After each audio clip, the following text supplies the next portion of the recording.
Hello， 大家好，非常欢迎小朋友们今天又来到了我们的和我一起玩玩具。在今天的视频当中呢，是想跟我们的小朋友们一起来组装一下我们这个非常棒的儿童仿真假日的一个烧烤架。我们呢是刚刚把所有的拆开来的东西呢都已经放在桌子上，然后呢是要慢慢先来组装我们这个烧烤架的三个烧烤架的一个小角。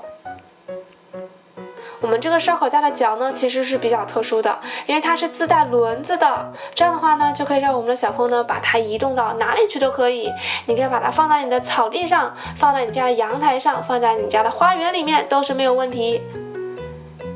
然后呢，再装上我们烧烤架的这个底部的一个装置，这样的话呢，就可以控制我们烧烤架底部的一个空气的流通。通过控制空气的流通呢，就可以控制我们烧烤架里面的一个火苗的一个大小，是不是听起来非常的科学呢？可以在旁边呢放上我们烧烤架的一个挂钩，就用这个挂钩呢，你可以挂上烧烤架旁边的一个夹子呀、钳子呀、签子呀等等。这样的话呢，想找工具就不会跑得到处都是啦。可以把我们的烧烤的炭火呢放在这个里面，也有个第二层的一个架子，然后呢再放上我们的一个食物的一个架子。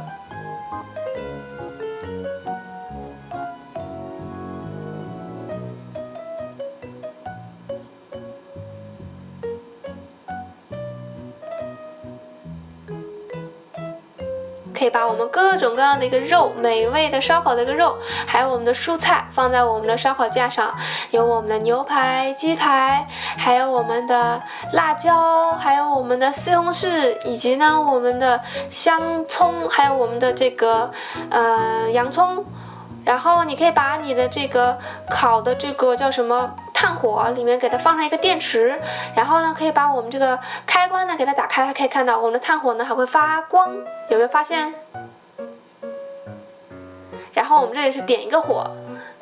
然后它就会开始有这个点火的一个声音，噼里啪啦噼里啪啦噼里啪啦一个声音，特别的棒。然后它这个红色呢还会就像真正当中这个火一样，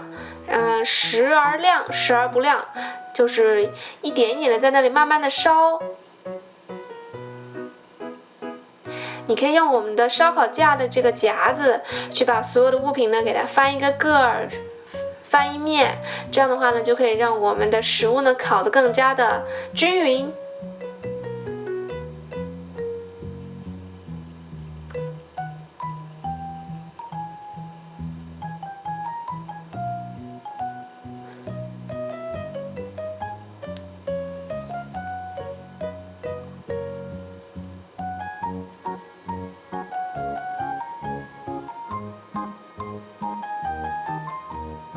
这样的话呢，就已经准备好了我们一个烧烤的一个晚会和我们烧烤的一个这种派对或者是 party。虽然呢现在还是春天，但是呢我已经迫不及待了。外面呢开了一点点小的太阳呢，我们这边就非常的想出去带着我们的朋友呢和我们家人一起到草地上呢去烧烤。不知道你喜不喜欢烧烤呢？可以在视频的下方呢留下你们宝贵的留言，告诉我们你们的一个想法和愿望。如果喜欢我们的视频的话呢，别忘了给我们一个大拇指加上赞和订阅我们的频道。我们下期再见喽，拜拜。